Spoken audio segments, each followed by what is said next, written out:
Wonderful. Well, it is. The time is 2 minutes past. Should we kick off? Sound good? Let's go. Yeah. Wonderful. Sounds good to me. Well, good afternoon, everyone. Great to see so many faces we know and even some that we might not. So welcome one and all to this afternoon session. This is the second session in our series. And today we're talking about WeChat. So the history, functionality, and going to cover some top tips. So I would like to introduce our partners, Westwind. So we've got Alan Demorier. And G, welcome. I don't know if you want to say a little bit about yourselves, and then we can fly straight into the presentation. Yeah, well, I'll kick that off. So I'm Alan Demorier. I'm the Sales and Marketing Director for EMEA at Westwind. And I've been doing this for the last 4 years, and we've been partnered with UK Education Guide for about the last year and a half. Wonderful. And G? Hi, this is Ji. I'm a Chinese, and also I'm a Chinese parent. I'm working in Westwind London office. So nice meeting you here today. Wonderful. And I know how excited we all are to get going on this session. So without further ado, I'm Raf from UK Education Guide. Hopefully the majority of you will have seen my email address popping around. So without further ado, the floor is yours. Thanks, Raf. So good afternoon, everybody. Thanks for taking the time today on your Friday afternoons to join us and learn a bit more about WeChat. Over the next about 45 minutes, we're going to run through some of the history of WeChat, some of the history of also Chinese tech companies, the functionality around WeChat, and also some top tips, which hopefully you can take away and apply, if not today, hopefully tomorrow. So I think we'll kick off. So I'm just going to move to this slide. So this is just an overview of Westwind, and I will talk a little bit more about the history of Westwind, but just to put us into a nutshell for you, we were Microsoft China. What that meant is that we provided Bing advertising solutions to Chinese companies. Now we still do that, so we have lots of clients. We have over 7,000 clients. The majority of those are Chinese clients. And we look after their global search campaigns, predominantly running Bing, and we've recently been allowed to also operate their Google and Facebook campaigns, which was very kind of Microsoft.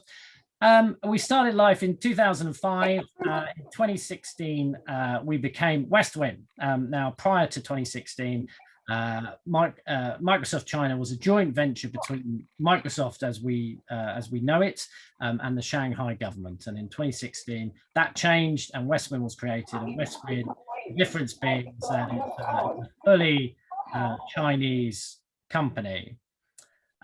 So in 2019, we had a global rebrand. So you probably, if you're aware of Westwind, you would have seen our new logo. And we have many services. You can see some of which on the right. Predominantly, we're advertising specialists and we're known for search, but more and more we're doing social media activation and e-commerce. Okay, so I did promise that we would look at some of the Chinese tech companies. Now, I did use this slide in the webinar last month. This is the most up-to-date information as of October. And what I wanted to do is take a deeper dive into these companies just to kind of demonstrate how China has advanced so quickly and in such a short space of time. And there really are two sort of global players in the market. You have US tech companies and then Chinese tech companies. So rather than kind of spill through that list, what I'm going to do is go to the next slide, which is going to take a deeper look at some of those companies. On the left here, we have our Western tech companies. The one that we all know and love is Facebook at the top, which has a huge number of users. So 2.8 billion monthly active users. And then in third, fourth, and fifth position, we have other Facebook companies, WhatsApp, Instagram, and Messenger. And part of the whole Meta rebrand is basically a Facebook tactic to kind of to move it away from view that is a monopolistic company. So the idea is if you have a rebrand and separate out your divisions, then it's not the global behemoth that it actually is. So that's by the by. In second place we have a Google platform, YouTube, so we all use YouTube. And then in sixth place we have TikTok. Now TikTok is a Chinese company and is known as Douyin in China, and TikTok here. They are two very separate apps. They have different governance, different regulation. They are separated geographically and keenly between China and the West. Although its ownership is Chinese. Put it on the left. And then following up that list, we have other Western platforms: Telegram, Snapchat, Pinterest, and these smaller platforms. They're not small, but they are smaller comparatively to Facebook platforms. The total number of monthly active users, the overlapped number, 13.5 billion. For these Western platforms. Now, if we look at the right, we have the Chinese. Sorry, I think some of your mics might be on. If you have your mic on, could you mute your mic, please? Fabulous, thank you. So on the right, we have the Chinese tech companies, and far in the lead of all the other tech platforms is WeChat. WeChat has 1.2 billion monthly active users, and that's why we're going to focus on that keenly today. In second place, coming from literally nowhere, so it was only launched in 2016, and TikTok 2017, we have Douyin, which is suddenly overnight has 600 million monthly active users.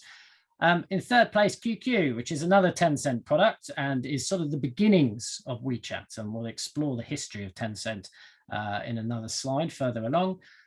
In fourth place, we have Weibo. Now, those of you who are aware of our Reach solution will also be aware that Reach enables Weibo setup and management. Now, we will be looking a bit at Reach, and particularly Reach for WeChat, but Reach for Weibo is an option to you as well. And the difference being is that Weibo is a much more open platform. So if you have your WeChat official account, when you post, you're posting to your followers. However, on Weibo, you're posting to anyone really who's interested in your content. So it's designed on a similar Twitter basis, whereby people can search for relevant content based on hashtags. And then finally on this list, we have Kuaishou, which is sort of a live stream platform again, which is Tencent owned or partly owned by Tencent.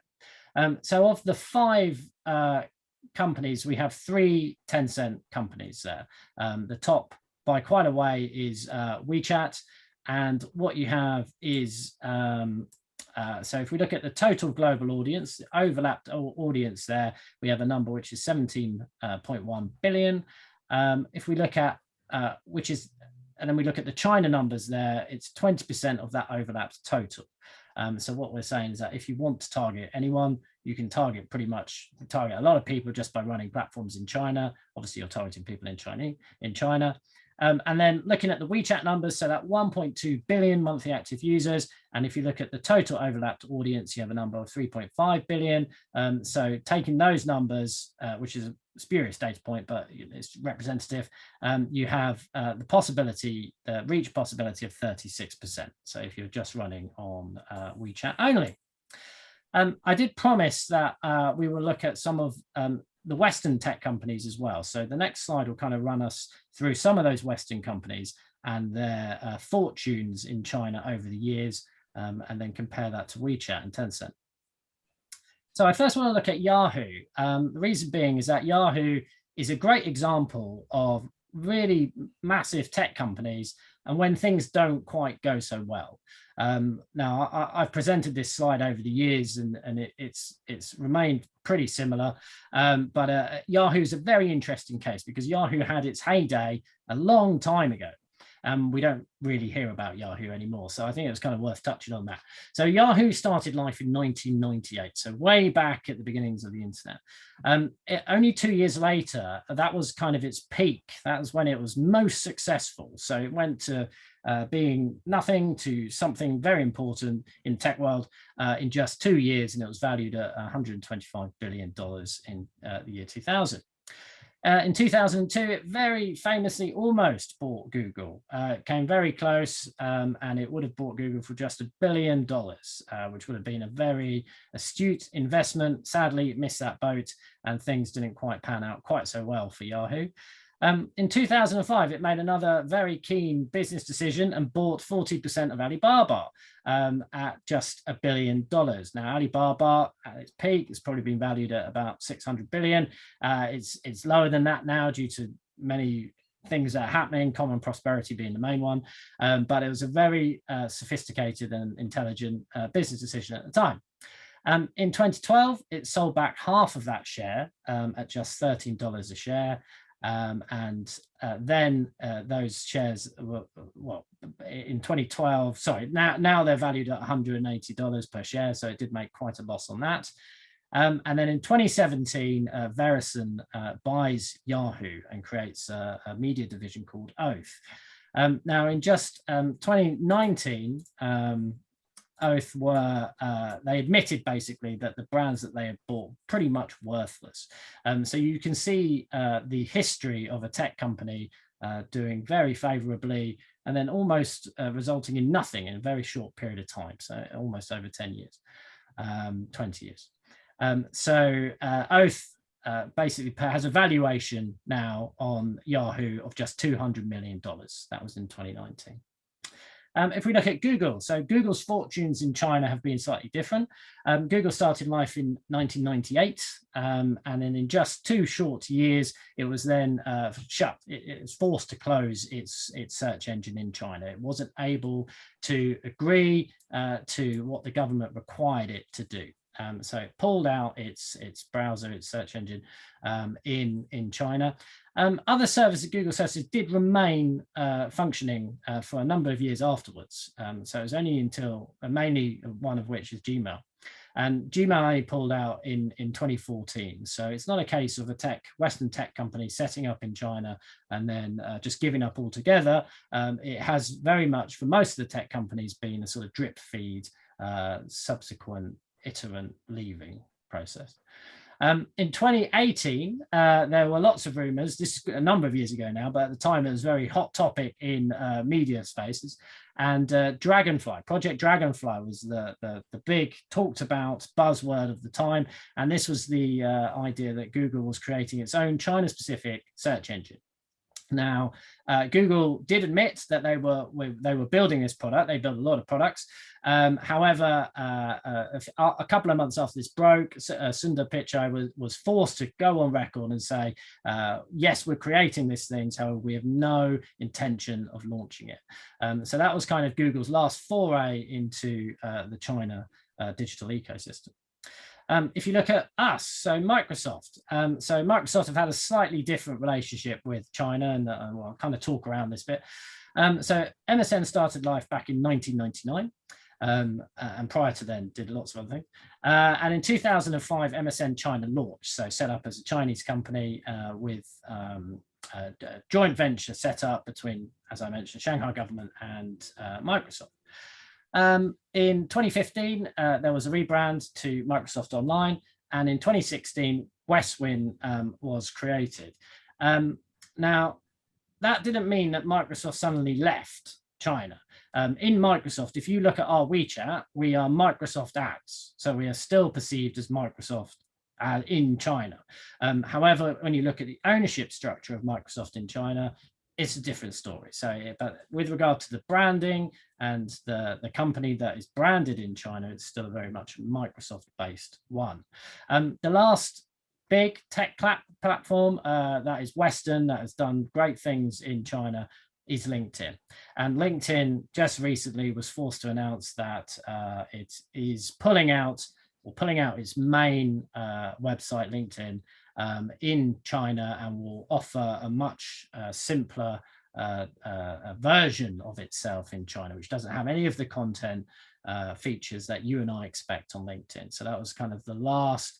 So when we run B2B campaigns, it was a case of, you've got to do search, you should consider LinkedIn, and now you can't consider LinkedIn if you're looking to activate in China. And then WeChat. So this is the China company. So WeChat started life in 2011. And from its inception had a very clear aim and goal. It was always going to be sort of a Chinese company with sort of a Western outlook.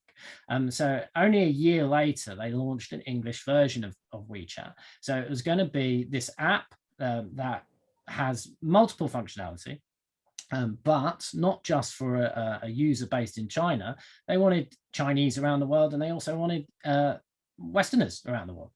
So regardless, it was a truly borderless app, communication app solution.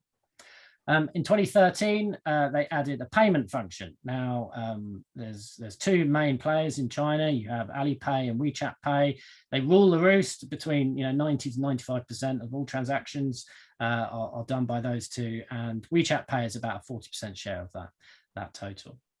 In 2014, they introduced new functionalities such as red envelopes. Now, these red envelopes are not just ubiquitous around Chinese New Year or special holidays. They are literally daily events. They can be in our own business. Red envelopes will go around if we've done a good piece of work, and there's a gamification around that. So red envelopes is a key feature and a very astute move in 2014. And then they started to add the e-commerce functionality back in 2014 too.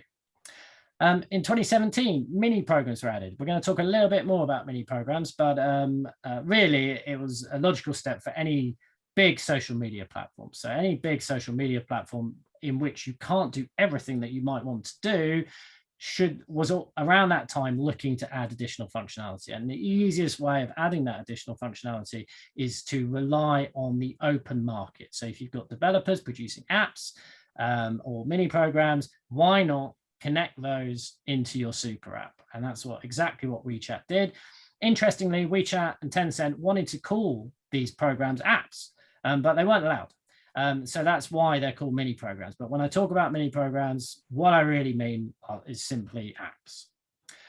In 2018, they reached that milestone of 1 billion active users. It's a difficult milestone to reach, as you saw earlier, and now they're at 1.2, so incredible growth in just 3 years. And then this year, we're not going to talk about it today, but if you do want any more information on it, so Wechat Channels is the newest product launch. Wechat Channels is basically a TikTok / Douyin solution within WeChat. So as with most social media, it's moving to short form video content. It's exactly what Wechat Channels does. The difference being is that when you post it, it's done on a similar algorithmic basis to TikTok.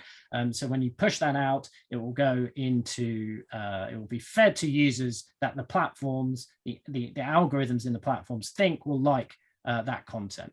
Based on the success of that first push, it was then pushed into another tier based on that success. So it's much easier to have videos do very well because they're liked, because they're watched, and because they're engaged with. So that's Wechat Channels, and it's launched. As with all WeChat things, it's doing very well, and we have more information on Wechat Channels should you want it. So Tencent is the owner of WeChat. So Tencent, we'll have a brief history of Tencent. So Tencent is a play on the Mandarin characters Tang and Shun, which together can mean galloping message. So the idea behind Tencent is really communication at speed. And that's its original products. QQ is a instant messaging solution, and that's what WeChat started life as. It was very much similar to WhatsApp, whereby you would just communicate quickly online with your pals or businesses or whatever. So if we look at Tencent, a history of, I'm not going to dwell too far here, but I'm just going to pull out some salient dates. So in 1999, we have the launch of QQ. That's the famous Tencent penguin. So if you see him around, that's basically the Tencent logo. And QQ was that messaging platform which I mentioned. In 2005, Qzone was launched, and Qzone is basically a iteration of Facebook, really. So it had QQ as a messaging platform. What it needed was that feed element, a place to post your content and collect it, so you have that story about yourself, and that's what QZone was. Now, 6 years later, so there was a bit of a gap. We have a launch of WeChat, and WeChat was really kind of based on the learnings made over that 12-year period, and saying, well, we're great at instant messaging, we're great at now doing this story feed element. Let's combine this into what is the super app today called WeChat. If you look at Tencent as a company, it is a beast. So currently, with regard to the world's largest company, not just the tech companies, but the world's largest companies, it sits in 11th place. So it has a market cap of $564 billion US. And comparatively speaking, so obviously, we've just come out of Double 11, Singles Day, and everybody seems to be talking about Alibaba. If you look at that list, Alibaba sits on only at 24th on that list at the moment. So it has a market cap of but it has a market cap of $356 billion US. So Tencent really is, by leagues and distances, the leading company in China. There are other companies, but they're kind of more state centered. So now if we jump into WeChat. So when you open WeChat, you have a splash page. So for those of you who have a WeChat personal account or already operate an official account, you'll be familiar with this splash page. And the reason I've put it in here is kind of to show the history of WeChat and also the history of China to a degree. On the left, actually, if we start with the background image, so the background image for those of you who missed the last webinar is the Burj Khalifa. And, it's kind of testament to just how international WeChat is perceived and also presented. So the Burj Khalifa, world's biggest building, and that is the WeChat splash page projected onto the Burj Khalifa. Famously last year, it had a long period of time with the Go Wuhan projection also displayed on it, and Dubai in particular and China have a long history of that kind of cooperation. Now on the left we have the splash page at launch. So this is a NASA photo taken in 2011, and what you can see there is you can't really see it very clearly, but if you drill down into that image, you could see that is America right in the middle, and that's what you'd expect, I think, from a photo by NASA. Now, in 2017, China had already a very developed space-based solution. It had many satellites in orbit, and obviously it's done amazing things on Mars, and it has plans to build moon bases, etc. But already in 2017, we have China has a satellite and takes its own photo, and you can see a slight subtle shift there. So the center of that picture is China, and psychologically speaking, it's a time in the history of tech in China when things started shifting to almost becoming a leading light in global tech, not just Chinese tech, but global tech. And that perception of China as the center of the world has continued since 2017 for the last 4 years, certainly. And I think is visible, is obvious from a subtle change in which you probably wouldn't notice if it wasn't shown to you, a subtle change in just a splash page on an app. Okay, so if we go, let's have a look at the usership of WeChat. These numbers are a little bit out of date, but we know the actual numbers, so that's fine. So for monthly active users back in 2018, it's now at 1.2, but back then we had about 1 billion users. So we reached that milestone of 1 billion monthly active users, which is a very challenging and difficult milestone to reach. How does that break down to daily active users? So we've got 620 million users using WeChat every day. And it's not just a case of use it once, it's use it multiple times and for a long period of time every day. The mini programs, the usage of those, we already have 200 million daily active users of mini programs, of the apps within WeChat.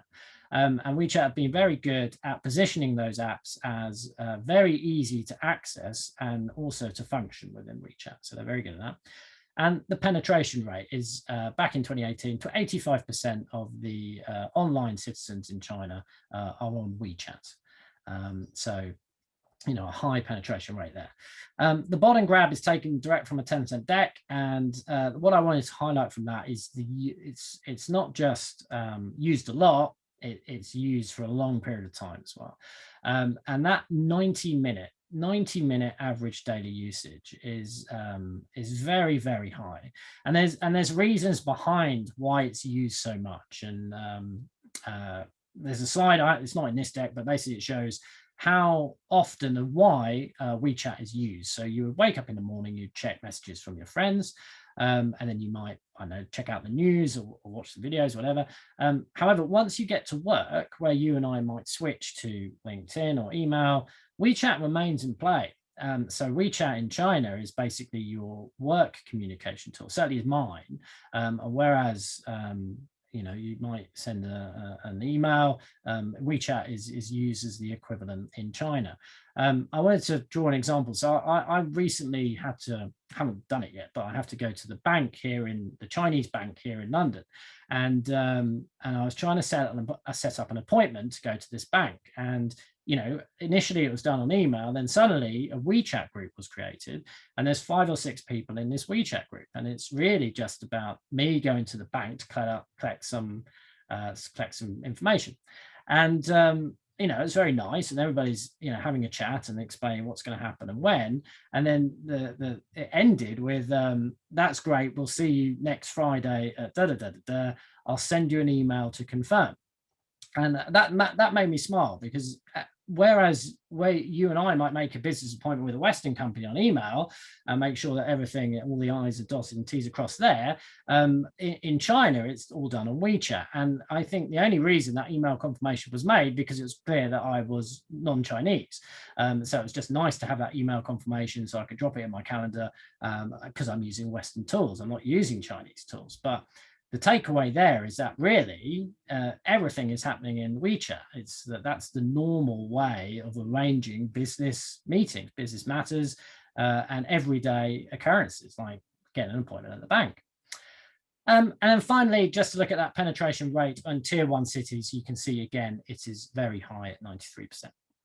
Now, I did want to look at mini programs. So here we have a snapshot of mini programs. Now, the interesting thing about apps or mini programs is that they were only launched 4 years ago. So this as a solution was only introduced by WeChat in 2017. At the end of 2017, they had 500,000 mini programs, apps. Now, the explosive growth between 2017 and 2018 is uncomparable. There's never been something that's grown so quick. If you think of the scale of the accomplishment there, you know, it's not easy to make an app. And you have 2.3 million apps at the end of 2018. And today, at the end of 2020, we've got about 3.2 million. Now, to put that into perspective, if you look at Apple, its entire ecosystem has 1.9 million apps. Apple was launched, the Apple App Store was launched in 2008. So, you know, put those side by side as numbers, that level of growth is something that, you know, Western equivalents have not been able to achieve. And again, that is testament just to how important WeChat is and just how keen companies were to release their apps within the app. And then Google Play, just for equivalence, has currently 2.8 million apps. At the moment, 40% of all in-app spending is done in China. So it's not just a case of having apps, actually transactions happen in these apps, and globally 40% of those happen in China. I just wanted to, I left this slide in because it not only it kind of shows, you know, how important WeChat is, and we know it's 1 billion monthly active users, and you've got some comparative examples there from Messenger and WhatsApp. But there's a fun fact that I like to add, which is a question. The question is, on average, how long do you think a normal person, an average person, will spend on social media during their lifetime? Now, normally I'll do that in a conference and there are lots of guesses, and some of the guesses might be, I don't know, a year, or something like that. Now, the answer, rather than ask for answers in the chat, the answer, I'll just give it to you, is 5 years and 4 months. And this was done a couple of years ago, I think. So actually the number is higher now. But if you break that down and think, oh my word, so my daughter or whoever is going to be spending 5 years and 4 months on average on social media, which is a bit of a shocker, but also quite a fun fact. Right, if we look at WeChat as an overview, so what can it do? So this is a breakdown, kind of all of the different elements that it provides. So we have, at its heart, it's a social app. So it has that chat function, it has a group chat function like WhatsApp, it has that moments feed, which is like your Facebook feed, and it has a gifting element, so a payments element too. It is a content store. So you have your official account, you push out your content, and your followers will read and engage that content. So you can build brand in WeChat. It has a very effective game solution. So you have games within mini programs, apps, and then it's a very quick route to Tencent Games. Tencent is the biggest games publisher on the planet. 2 of its games, PlayerUnknown Battlegrounds, are the 2 biggest games on the planet. So last year that did $1.7 billion in revenue in game, and Honor of Kings did $1.4 billion of revenue in just 1 year in one game. The services element, and again, this is underlined by its app solution. So I spoke last time that you can get a divorce on WeChat. It has all of these additional functionalities where you and I might jump out to a theatre booking app to book a theatre ticket. You would do that in WeChat. You would remain in WeChat to complete that sale. Shopping is a key element. Mini programs, WeChat stores are the means to which to access e-commerce in WeChat, or you would jump off to JD, which is the Tencent-owned or just e-commerce store. So you've got the 2 big boys, you've got Tmall and JD is the Tencent one. And then finally, video. So you have QQ Video, Tencent Video, which is now, I think it's the leading video platform. It used to be Youku, and now Tencent Video has taken that mantle. So when we launched Reach just recently, we were getting questions about whether it's relevant. So I thought it'd be useful just to provide some of those answers here, because we're getting these quite a lot now. So one of the questions we're having about Reach for WeChat is, well, I don't have any customers in China. Is it really relevant to me? And our answer to that is yes. Yes, it is. And the reason being is that if you're doing business in China, if you have parents in China, then they expect you to be on WeChat. Not having that channel, that official account, is almost equivalent to not having a website in the West. So there is that element of, if you want to be perceived as a real Chinese business concerned about what happens in China, then you're expected to have that WeChat official account. Another question we were getting a lot, or we still are, is, well, I'm quite comfortable with our levels of social media. Do I really want to spread that effort even more thinly? And our answer to that is simple. We're not saying that you should add or stretch your content anymore. We're saying you should reuse and repurpose your existing content. So the Reach solution takes your English content, pops it into the platform, translates, localizes, proofreads, and then pass it back for posting. So we're just saying, take that content and reuse it in WeChat, because that's what you're expected to do. And otherwise, nobody's going to see it. You want to be on this big platform in China so they can see your content. And the final question that we're getting a lot these days is, I already have a WeChat account. I've got a personal WeChat account, and I speak to customers using my personal WeChat account.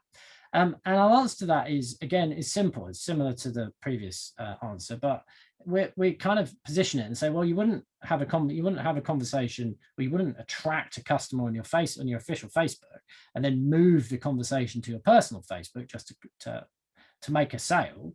And that's the same in WeChat in China. So great if you've got a personal WeChat account. Great if you know how to use it. The functionality. It's not complicated. It shouldn't be complicated. However, if it's a business relationship, if there's a transactional element, you are expected to have that official verified WeChat account. what are the types of accounts available on WeChat? So there's two types really. So we have a service account and a subscription account. I'm not going to dwell on this slide because I don't want to run out of time. The takeaway here is that as a overseas, if you don't have a Chinese business license, there's only one option available to you, and that's a service account. The service account allows for one post per week, but crucially, in that one post, you can have 8 separate articles. So the reach for WeChat enables that. So if you have loads of content, now most clients don't post that much, but if you have loads of content and you want to post 32 times a month, that's very possible. You just have to have the level of content to do that. There are other advantages to having a service account, and you can see some of them here. The main reason to have a service account over a subscription account is if you post from a subscription account, it will go into a folder. Now, I have a folder full of content from subscription accounts, and I rarely go into it because it's just overflowing with content. Service accounts, when you post, it will appear in exactly the same manner as a message from my friend. So you can't ignore it. It comes in and you go, oh, that's either interesting or not. But either way, you can't disregard it because it's coming as the same as it would from a friend. Reach as an overview, it takes that content. So you have your content, you're posting out to LinkedIn, Snapchat, YouTube, whatever. What it does is repurpose that content for China. So I know we're talking about WeChat today. So Reach for WeChat takes that content and repurposes it for China. If we were asked to, how do we position Reach? Well, we say very simply, it's a content scheduler. So it's very similar in its design, in its functionality to tools that you're probably using like Buffer or Hootsuite or Sprout Social. The only difference being is that it has that added translation localization piece. So that's all we're trying to enable is the content, take your content that you work very hard on producing, pop it into a calendar, add the translation, localization, and proofreading element, and then post it whenever you're ready. So that's what Reach is, a very simple solution for a problem that shouldn't really be a problem in the first place. I now want to look at an actual WeChat official account. So this is an account from one of our clients. So I'm just going to run a video and then talk you over what's happening. So this is the WeChat interface. I'm going to search here for Canary Wharf. And that will pull up. This is basically powered by Sogu. So if you're ever doing anything on Sogu, you can actually start to see SEO advantages by running Sogu campaigns. So there we find the official account. We click into the content. This particular article is a mixture of text, images, and video. So you're not restricted in what you can post. And there we've seen a piece of content. Now, when you click the bottom, it will pull up your menus. So your menus are broken down as follows. You have 3 primary menus, and you can see that broken out again on the right there. And then each of those primary menus can have 5 sub-menus. So for this particular client, you can see we're running through these menus and clicking through different pages on their website. When we did this, this was, you can see it's all English content because this was done back in August, I think. You can see we're going to follow that through. We then want to find a shop in Canary Wharf. So that will just take us through to the shopping directory, and we can look through where we might want to visit, plan our shopping event accordingly, and then we might want to have something to eat. So we'll click on the foodie directory. So there we can see all of their different restaurants and cafes at Canary Wharf, and then we might want to finish off the day with an event. So we'll check to see what's going on, and there you go. So you can plan your day around an event. The takeaway here is that you know, it's if you can click it out to anywhere you want, and ideally you'd have those next pages all translated. Otherwise, there will be a slight UX jar, but you know, we can certainly help with that. And then you have an inquiry. So if you just want them to contact you on the usual channels, you can link off to your inquiry form on your website. And then finally, we have frequently asked questions. So, you know, which is key to most corporate social media accounts. I now want to look at some of our content recommendations. So this was done last year for universities. Now, we've worked with universities for a long period of time, and we thought that the advice we were giving back then was as relevant as it is today to schools such as yourself. So at the time we were asked, well, should we just stop? What do? We don't really know what we're doing. And our advice was this. It was basically as follows. So be honest. So with regard to the content, and particularly with regard to COVID, just say what's happening at your university, say what's happening at your school, because it will be well received and you'd be thanked for it. Be vocal. So there was a lot of issues around students kind of questioning why they are paying for their halls of residence if they're going to be doing it online. Why do they have to pay their tuition fees? This was the issue at the time, and we were saying, well, just respond resolutely and clearly to those inquiries as yourself, as your university, and don't be over reliant on news coming out from the government, because it was coming out slowly at the time. Be real. So when it came to actual COVID cases in universities, our advice was to actually talk about it and explain what was happening, be clear and honest to the students and the parents. And again, you'd be thanked for it, and be leading. And some of our sort of more some of our clients really took that challenge on and said, well, we're not only going to do this, but yes, we've got our COVID solution page, but we're going to kind of take that to another level and really offer all the support and consulting that we can to a very important user base.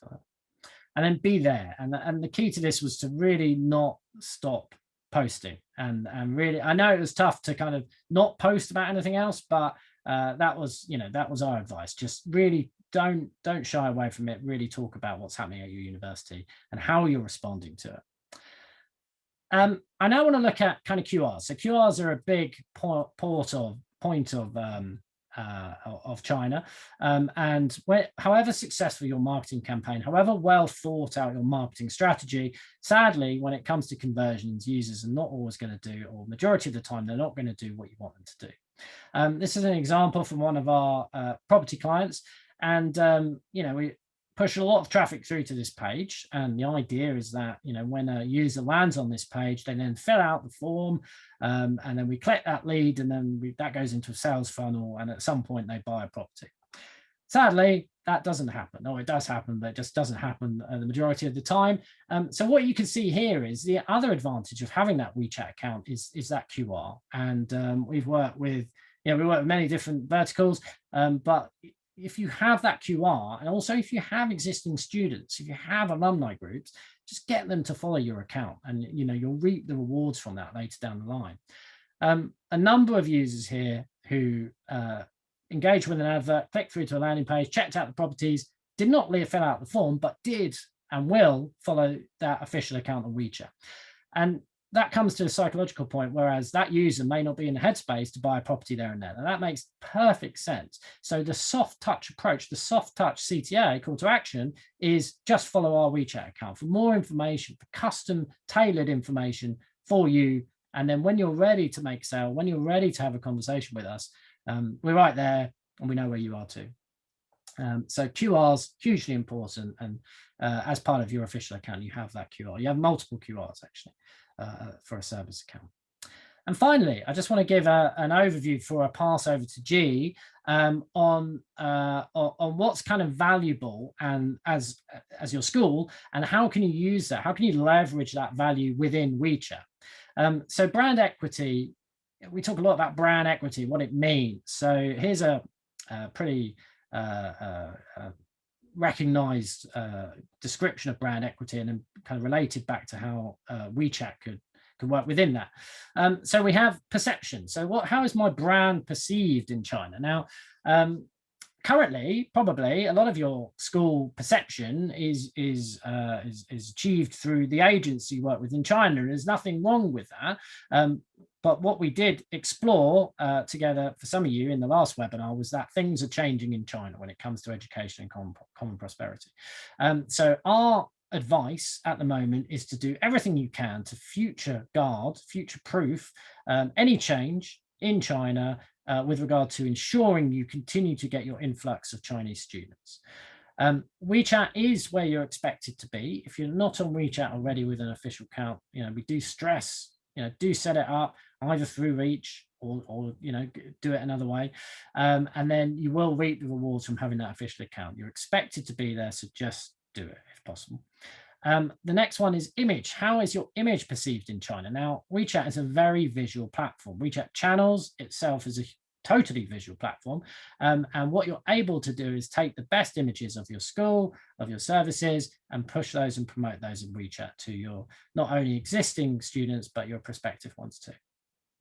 Association, what's my brand associated with? Now, if you're not on WeChat, it's very difficult to have that voice, that authentic voice in China. And what we recommend is that once that account is set up, showcase your own unique strengths in your own brand voice. And we do a lot of research into what that brand voice should be.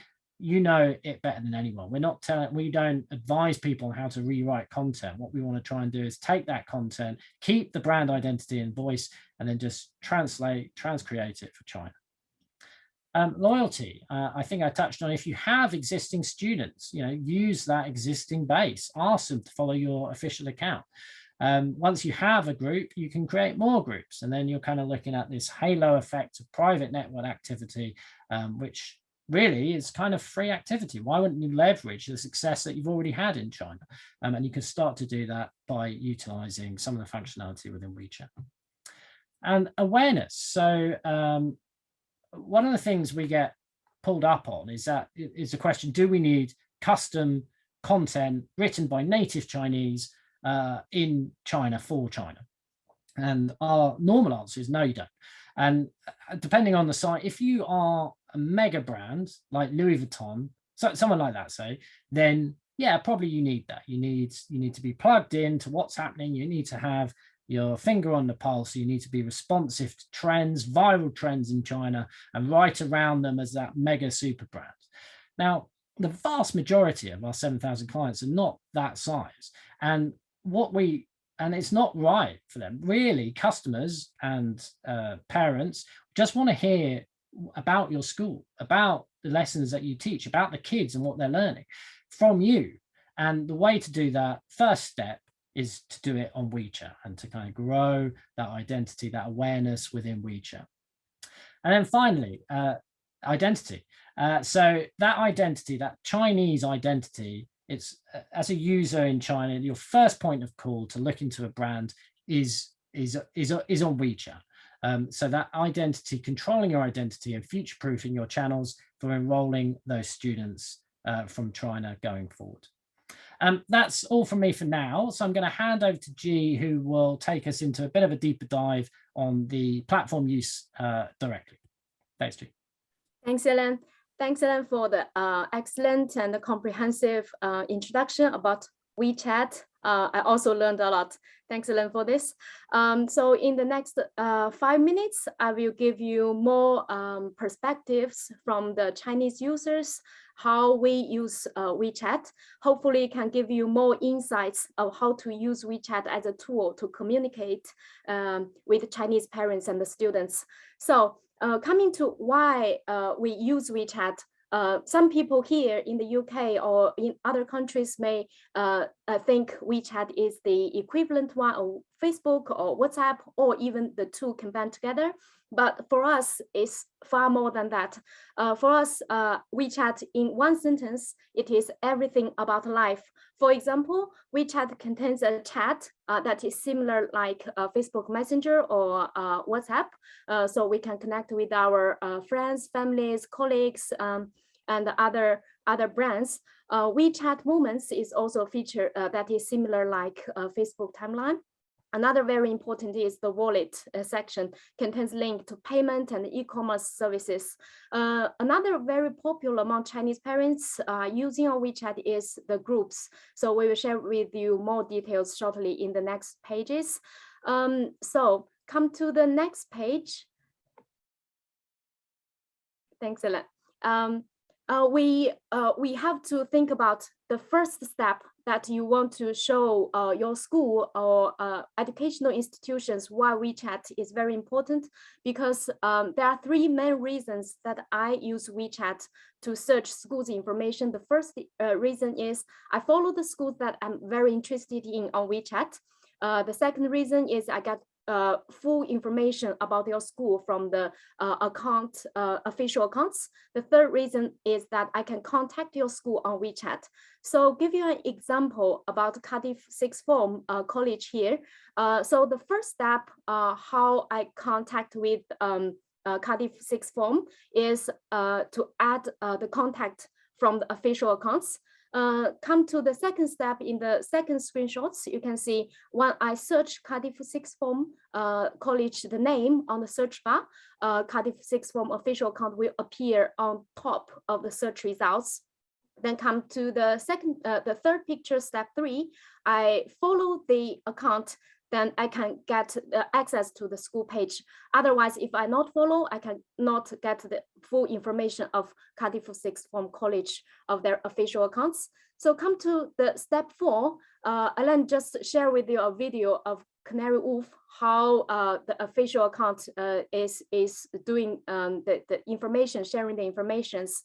So at the bottom of the menu, we can get more rich information, for example, school introductions, courses, how to apply. So come to how to apply. If I collect this how to apply, then come to an online registration form. So I submit all my information and inquiries, then we'll come to the next page.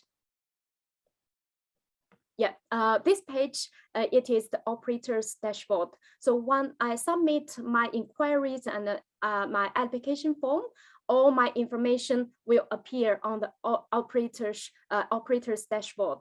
So the first picture at the left-hand side showing you the followers management.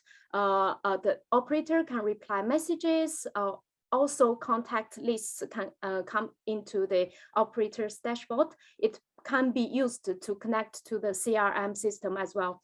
So at the right-hand side, the media management. So the operator can do a lot of media managements, content posting, school profile, editing, and functionality settings.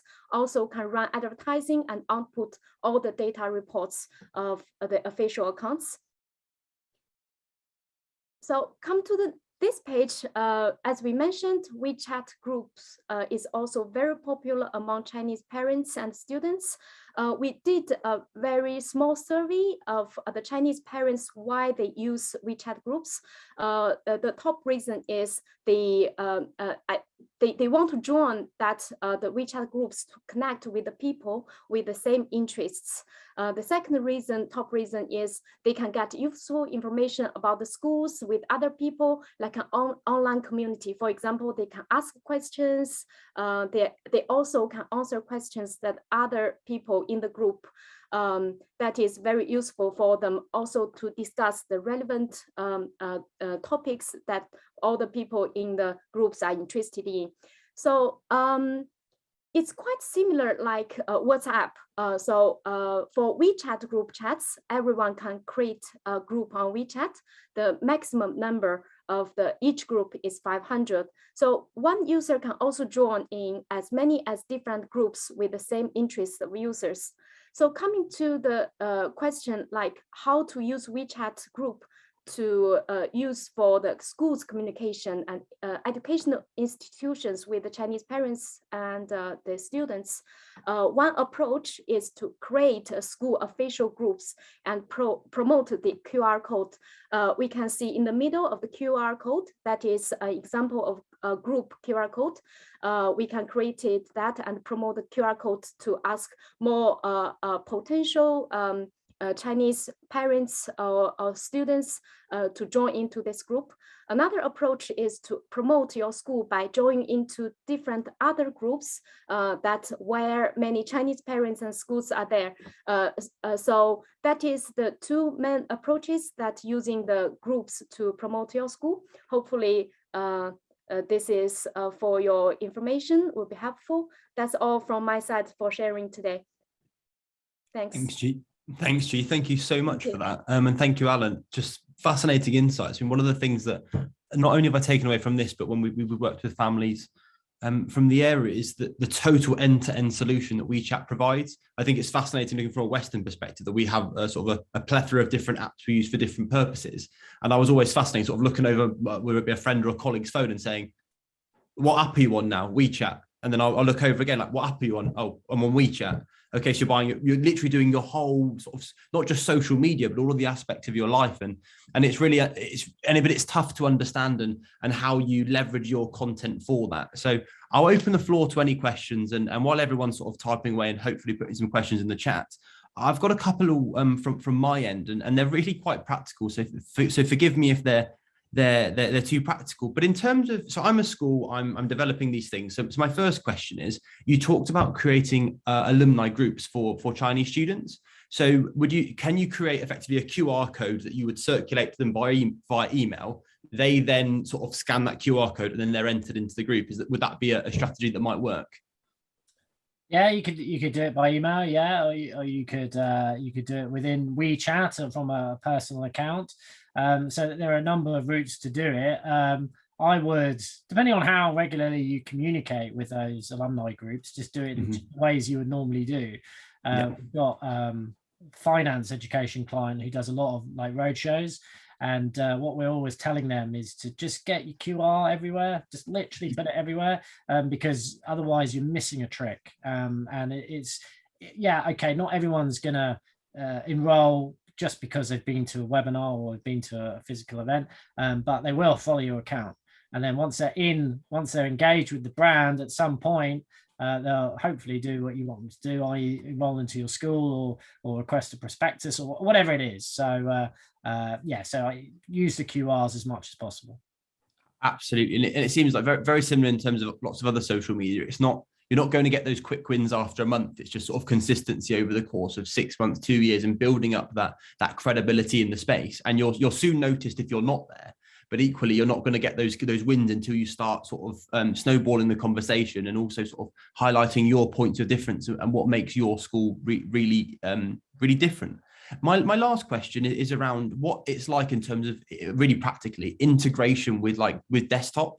So obviously we all work in our offices, we work remotely, and one of the things with WeChat is it seems to be predominantly by phone. So is there an opportunity for marketing colleagues or teams at the schools to for example, how easy it is to get data from your computer to put it onto WeChat? Yeah, so it's all really desktop based. So Reach itself has been designed to run on desktop. You can run it on mobile, but it's similar to other schedulers whereby you probably want to see a bit more information. So and the WeChat admin again is designed with desktop in mind. So desktop, if that's the normal way that you plan and schedule your content, that's the same way you'll be doing it for WeChat. And yeah, G, you got anything to add on that? You kind of manage more stuff than I do. Yeah, as we manage many clients' WeChat official accounts. So from our experiences, for the operators, we use the desktop, the PC to log into the dashboards.